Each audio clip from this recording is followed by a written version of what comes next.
오늘 이 아침 우리 계신 말씀 보겠습니다. 히브리서 2장 1절로 9절 말씀입니다. 하나님, 이 아침도 우리를 깨워주시고 말씀 앞에 서게 하시며 감사함을 드립니다. 하나님, 이 시간도 하나님 말씀에 봅니다.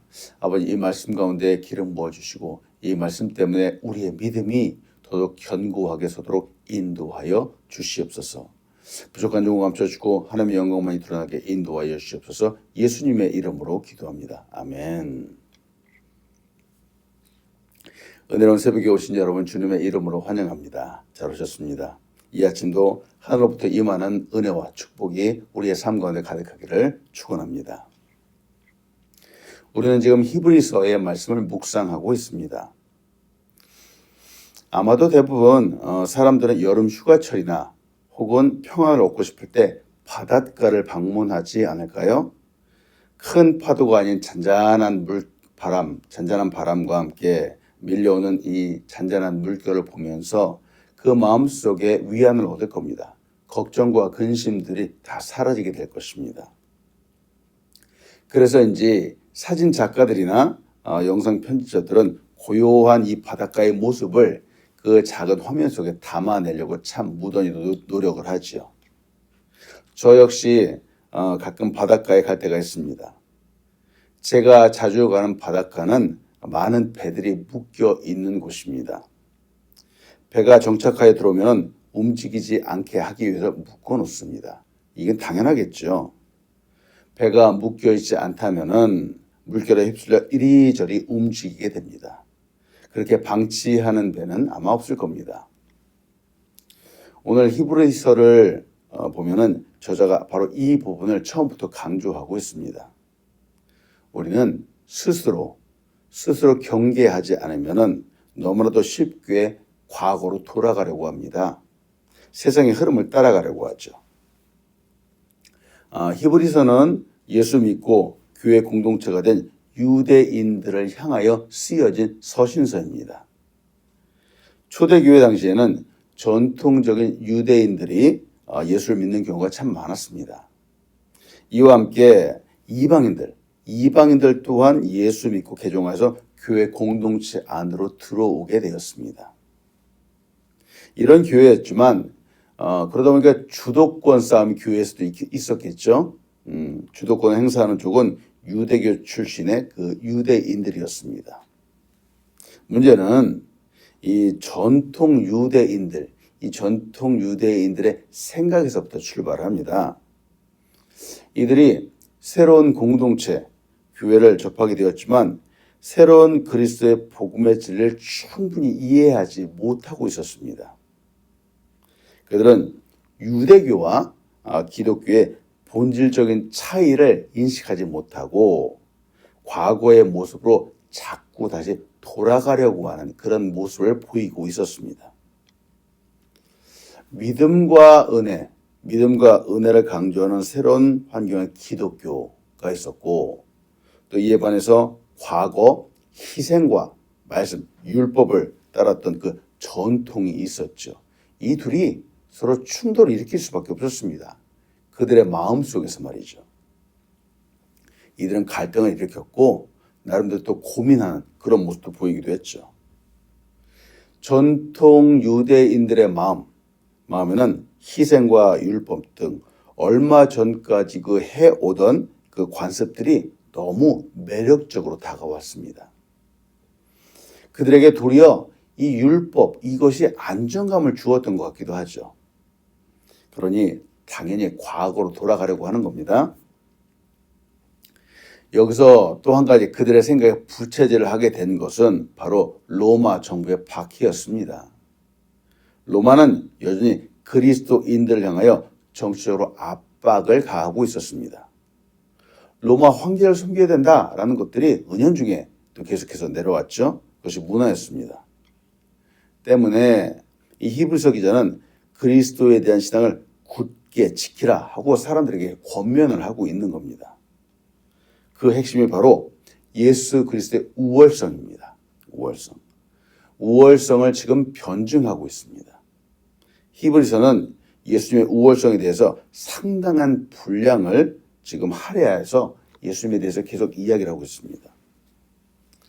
예수님께서 우월하시죠. 우월하심.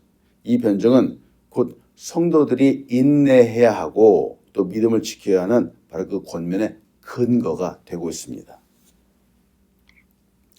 이와 같은 배경에서 히브리서를 잠깐 보면은 히브리서 기자는 전반부에서 특히 1장에서 그리스도를 천사, 또 모세, 레위 제사장 및 동물의 희생 제사 등과 차례로 비교를 하고 있는데 이런 비교를 보면서 그리스도가 우월하시다라고 하는 이 방법을 변증법적으로 이렇게 나타내주고 있습니다.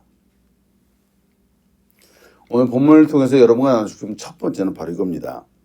그리스도와 함께 흔들림 없는 삶을 살아가는 우리가 되기를 소원합니다. 그렇죠. 그리스도와 함께 흔들림 없는 삶을 살아간다는 것, 즉 믿음의 삶을 살아간다는 것이 너무나도 중요합니다. 사람들의 마음은 때로는 갈대와 같습니다. 즉 바람에 따라서 갈대가 이리저리 흔들리는 것처럼 사람들의 마음도 이와 같습니다. 요 근래 그렇잖아요. 어떤 새로운 물건이 나온다. 이제 시장에 나온다. 그러면은 그 물건들에 상당히 관심을 갖습니다. 그리고 새로운 시스템도 등장하면은 모두가 관심을 갖습니다. 그러다가 또 다른 새로운 것들이 나오면은 이전 것은 마음에 두지 않고 또 새롭게 나온 그것에 관심을 두게 되는 것이죠. 이런 사람들의 마음을 가장 잘 활용하는 곳이 바로 기업입니다. 회사이죠. 비싸고 좋아 보이는 제품들, 현란해 보이는 제품들로 사람들의 마음을 유혹합니다. 미혹하죠. 그리고 조금 식상하다 싶으면 이내 또 새로운 아이템들을 금방 시장에 내놓아서 사람들의 마음을 이리저리 마구 흔듭니다. 그리고 사람들은 늘 이 새로운 것들을 보고 따라가게 되죠. 그러다가 또 다른 한편으로는 과거의 것, 옛날 것이 그래도 낫다라고 해서 과거 좋다라고 옛날을 동경하기도 합니다. 자, 보십시오. 이런 세상입니다. 새로운 것이 나왔다고 해서 우르르 몰려가기도 하고 또 그렇다고 해서 또 과거의 것들 너무 좋다라고 해서 과거의 것들 집착하기도 하고 이런 세상에서 우리는 세상의 문화의 흐름을 따라가면 안 되겠습니다. 사람들은 이 세상의 문화의 흐름을 따라가는 게 당연하다 그러는데 우리 믿는 사람들은 여기에 동조할 수 없죠. 우리 사람들 그리스도인의 방향은 바로 바르게 이미 제시되어 있기 때문에 그렇습니다. 바로 예수 그리스도를 향해 가야 되기 때문에 그렇습니다. 초대교회는 성령의 역사가 강력하게 나타났던 교회입니다. 그렇지만 사탄의 방해 역시 만만치 않았습니다. 세상의 유혹과 핍박 그리고 진리를 받아들이지 않기로 굳게 마음을 닫은 사람들도 꽤 많이 있었습니다. 오늘 본 말씀 히브리서 2장 1절은 이렇게 말합니다. 그러므로 우리는 들은 것에 더욱 유념함으로 우리가 흘러 떠내려가지 않도록 함이 마땅하니라 하고 말합니다. 구절 하나하나씩 이렇게 좀 보려고 그럽니다. 먼저 여기서 모든 들은 것이라고 하는 이 단어가 나오죠. 이들이 들은 것은 무엇일까? 바로 복음입니다. 복음. 예수 그리스도의 복음을 말하죠. 오늘 이 본 말씀에서 보니까 그리스도인들이 해야 하는 일이 바로 이겁니다. 이 복음에 유념하는 겁니다. 오늘 보면 말씀처럼 이 들은 것에 더욱 유념해야 됩니다. 이게 그리스도인의 바른 자세입니다. 우리는 주일마다 설교를 듣습니다. 하나님의 말씀을 듣죠.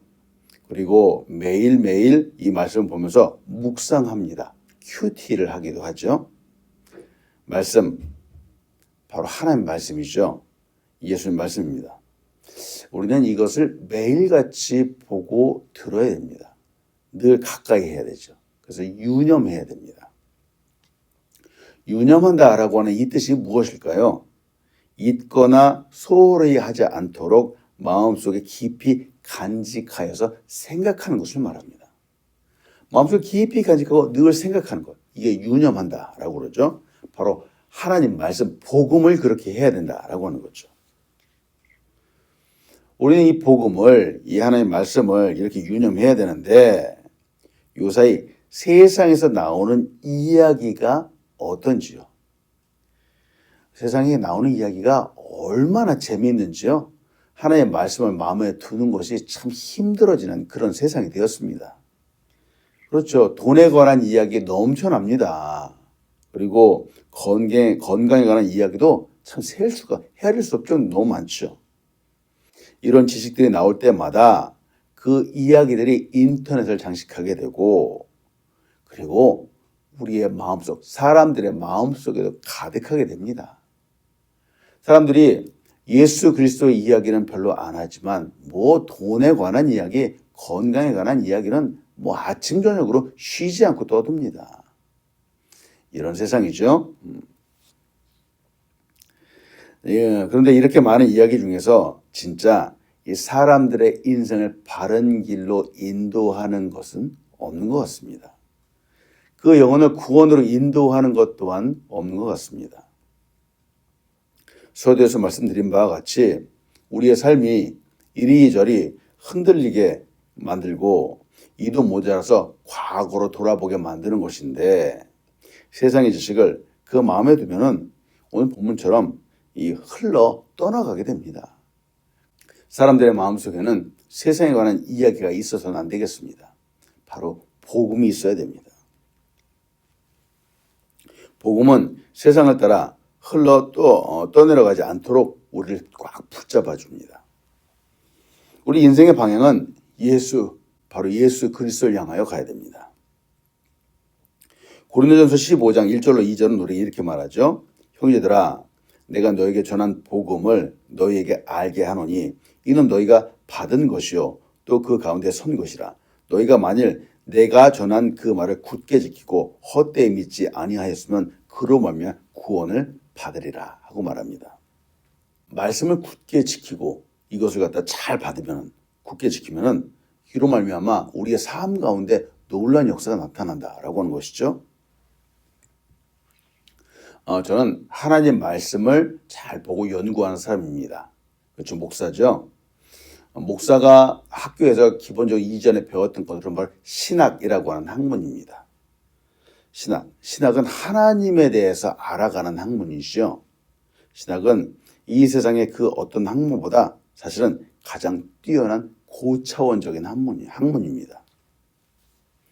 세상의 이치를 말하는 것은 참 많죠. 세상에 많은 학문들이 그렇죠. 그런데 보세요. 즉 하나님에 대해서 알아가고자 하는 거죠. 이 학문은 세상적인 것과 차원이 다를 수밖에 없습니다. 근데 이에 반해서 이제 세상적인 학문들을 보는 거죠. 이 바보 같은 세상의 사람들이 하나님에 대해서 등한시하고 있습니다. 신의 존재에 대해서 등한시하고 있죠. 세상의 풍조에 휩쓸려가는 건 너무 잘하는데 하나님에 대해서는 전혀 알려고 하지 않습니다. 참 안타깝습니다. 세상의 지식과 세상의 문화가 전혀 필요 없다라고 말하는 뜻은 아닙니다. 세상의 것이 전부가 아니다라고 말씀드리는 겁니다. 그보다 더 고차원적인 하나님에 대한 지식이 있다라는 것을 말씀드리는 겁니다. 우리는 때문에 이 고차원적인 것, 이 말씀을 우리의 인생의 마음속에 두어야 된다. 기준으로 두어야 되죠. 세상의 것을 기준으로 두면 우리의 삶은 이리저리 흔들릴 수밖에 없습니다. 그런데 우리를 결코 흔들 수 없는 것, 바로 복음, 하나님의 말씀을 우리의 마음속에 두어야 되겠습니다. 오늘 본말씀 히브리서 2장 2절로 3절은 우리 이렇게 말합니다. 천사들을 통하여 하신 말씀이 견고하게 되어 모든 범죄함과 순종하지 아니함이 공정한 보응을 받았거든 우리가 이같이 큰 구원을 등한히 여기면 어찌 그 보응을 피하리요. 이 구원은 처음에 주신 말씀하신 바요 들은 자들이 우리에게 확증한 바니 하고 말합니다. 여기서 천사들을 통하여 하신 말씀이라고 나오죠. 이것은 하나님께서 주신 율법, 말씀을 말합니다. 그리고 견고하게 되어 라고 또 말하죠. 이 뜻은 확실한 권위와 구속력을 갖고 있다라는 것을 상징합니다. 그렇죠. 천사를 통하여 하신 말씀, 바로 하나님께서 주신 이 율법이 확실한 권위와 구속력, 즉 권세를 갖고 있다라고 말하는 거죠. 때문에 이와 같은 파워풀한 말씀이라면은 이 말씀을 따르는가 따르지 않는가에 따라서 인생 결과가 달라질 수 있습니다. 그래서 본 말씀이 나오잖아요. 공정한 보응이라고 하는 단어가 나옵니다. 공정한 보응. 즉 하나님께서 주신 율법을 거스르고 준행하지 않는 것에 대한 하나님의 공의로운 형벌이 있음을 말합니다. 자, 금방도 말씀드렸죠? 당연합니다. 하나님 주신 말씀, 이 법규, 율례를 무시하고 등한히 한다면 당연히 벌을 받을 수밖에 없는 거죠. 말씀을 순종하지 않는다면, 그대로 따르지 않는다면 벌을 받는다는 것이 당연합니다. 우리의 삶에도 사실은 가장 기본이 되는 교통법규가 있습니다. 그 하나만 지키지 않아도 벌금을 물게 됩니다. 경우에 따라서는 큰 형벌을 받게 되기도 하죠. 세상에서도 그런데 하나님의 말씀은 이걸 시간이 없어 지킬 수 없었다 이런 핑계를 댈 수가 없는 겁니다. 3절에서도 이 큰 구원을 등한히 여기면 어찌 보응을 피하리요 하고 강조합니다. 즉 말씀도 거스르면 형벌을 받는 것이 당연한데 이 큰 구원, 독생자 예수 그리스도를 통하여 주신 구원을 무시하면은 반드시 벌을 받는다라고 하는 것이죠. 엄중한 심판입니다. 결코 피할 수 없죠. 예수 그리스도는 그 말씀에서 예언되셨고 또 말씀에 따라서 오셨죠. 그리고 말씀대로 죽으셨습니다. 그리고 장사전이 3일 만에 말씀대로 다시 부활하셨습니다. 모두 다 확증되었습니다. 그리고 이 예수님은 다시 말씀대로 다시 오실 것입니다. 반드시 이루신 하나님의 말씀이기 때문에 그렇습니다. 히브리서 2장 4절을 봅니다. 하나님도 표적들과 기사들과 여러 가지 능력과 및 자기의 뜻을 따라 성령이 나누어 주신 것으로서 그들과 함께 증언하셨느니라 하고 말합니다. 이 4절은 3절에 이어서 이 복음의 권위를 확신해 주는 말씀입니다. 하나님도 표적을 통해서 또 여러 가지 기사들, 놀라운 일들을 통해서 또 능력을 통해서 그리고 또 놀라운 것은 바로 성령님을 통해서 이 모든 사실을 증언해 주고 계시다라고 이렇게 말씀하죠. 생각해 봅니다. 여기서 말하는 표적들, 그 다음에 기사와 능력들 보면서 사람들은 지금 현재 어떻게 반응을 하는가라는 거죠. 사람들은 어떤 기적, 어떤 현상들을 보면서 놀라워합니다. 그리고 이런 초자연적인 기이한 일들을 계속해서 또 경험하기 위해서 추구하기도 하죠. 그런데 이런 초자연적인 현상, 그 자체는 사실 그렇게 중요하지 않습니다. 그것이 의미하는 바가 더 중요합니다. 자, 다시 말씀드려요. 초자연적인 현상이 일어날 수 있습니다. 근데 이것이 일어났다, 안 일어났다, 그것이 중요한 것이 아니라 왜 일어났는지, 이런 것들이 일어나면 그 속에 담기는 뜻이 무엇인지 이것을 아는 것이 더 중요하다는 거죠. 바로 하나님의 뜻하심이 그 안에 담겨 있기 때문에 그렇습니다. 예수 그리스도의 복음이 바로 그 안에 담겨져 있기 때문에 그렇습니다. 바로 이것을 놓치면 안 됩니다. 사람들이 기적을 보지만 이를 보고 나서 예수님을 알지 못한다면 단지 놀랐다라는 것만으로 끝나게 됩니다. 그 놀라움의 진짜 목적인 복음을 알아야만 됩니다. 하나님께서 이 기적을 주신 이유가 바로 여기에 있습니다.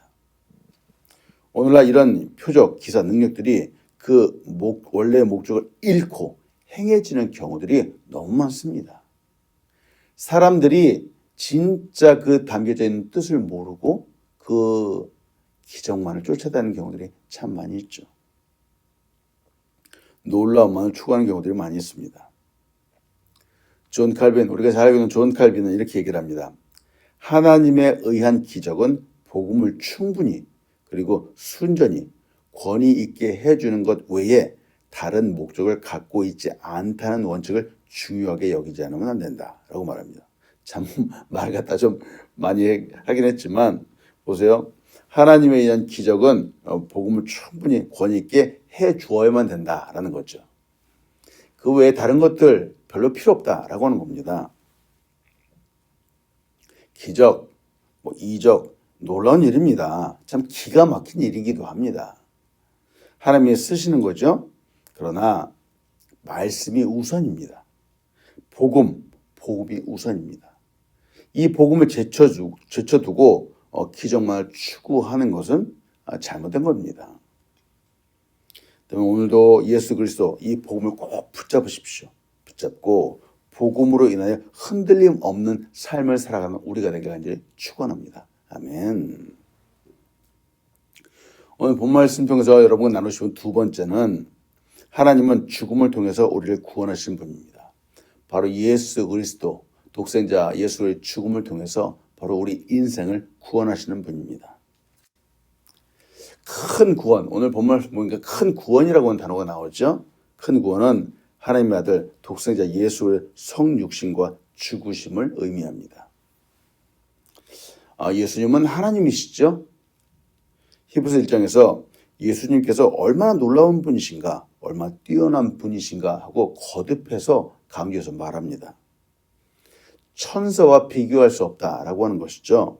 그런데 이 놀라운 분이 성육신 하셨습니다. 마치 미천한 인간처럼 이 땅 가운데 오셨습니다. 천사보다 못한 존재처럼 오셨다라고 오늘 성경 본말씀 말합니다. 근데 우리 너무 잘 알고 있죠? 여기에는 하나님의 놀라운 섭리가 담겨 있습니다. 하나님의 놀라운 생각이 담겨 있죠? 바로 반전의 역사가 담겨 있습니다. 오늘 본문에서 히브리서 2장 7절로 9절을 봅니다.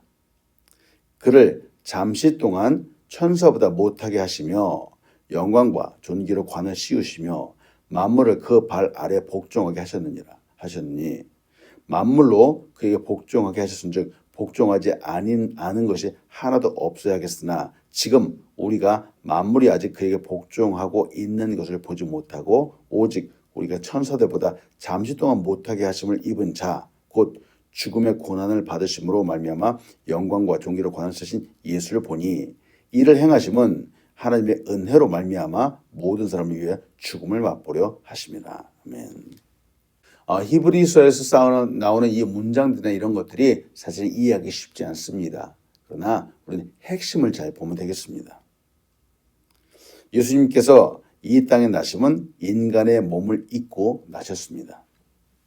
외형상으로 볼 때는 마치 천사보다 조금 못하게 이 땅에도 오신 것처럼 보입니다. 그러나 이는 인간인 우리를 구원하시기 위한 하나님의 방법이었죠. 바로 구절이 이것을 말하고 있습니다. 유대인들은 그들의 조상 아브라함이나 모세, 여호수아, 다윗보다 천사를 더 큰 존재로 여겼습니다. 그래서 이제 예수님께서 잠시 천사보다 못하게 오셨다라고 하는 이 말 속에서 예수님을 오해하는 겁니다. 천사보다 못한 인간이 되셨다라고 하는 그런 나름대로 생각이 포함되어 있었습니다. 사람들이 그렇게 생각을 했죠. 그런 이유로 유대인들은 인간이 되신 예수님께서 아름다운 이름을 기업으로 얻으셨다라고 하는 이 문장을 이해하지 못했습니다. 바로 히브리서 1장 4절의 말씀입니다. 이들은 고정관념, 자기 나름대로의 생각의 틀에 꽉 잡혀져 있었죠. 그래서 하나님이 큰 구원의 그림을 볼 수 없었습니다. 예수님께서 인간의 몸으로 오셔서 죽어주신 이유는 바로 인간인 우리를 구원하시기 위해서입니다. 바로 이게 하나님의 큰 그림이죠. 마태복음 20장 28절에 우리에게 이렇게 말합니다. 인자가 온 것은 섬김을 받으려 함이 아니라 도리어 섬기려 하고 자기 목숨을 많은 사람의 대속물로 주려 함이니라 하고 말합니다. 하나님이신 예수님께서 이 땅에 인간의 몸으로 오신 이유는 우리를 구원하시기 위해서입니다. 바로 우리를 사랑하셨기 때문입니다. 그래서 구속의 역사라고 하죠. 우리를 구원하시기 위해서 구속의 역사를 이루시기 위해서 오셨습니다. 여기서 오해하지 말아야 될 것은 인간의 몸으로 오셨다라고 해서 예수님의 신분, 그 존재, 그 위치가 낮아졌는가라는 거죠. 정말 유대인의 생각처럼 천사보다 낮은 분, 못한 분이 되셨는가라는 겁니다. 오늘 본문에 보니까 잠깐, 아주 잠시 동안 그렇게 되셨습니다. 그러나 하나님은 결코 낮아질 수 없는 분이죠.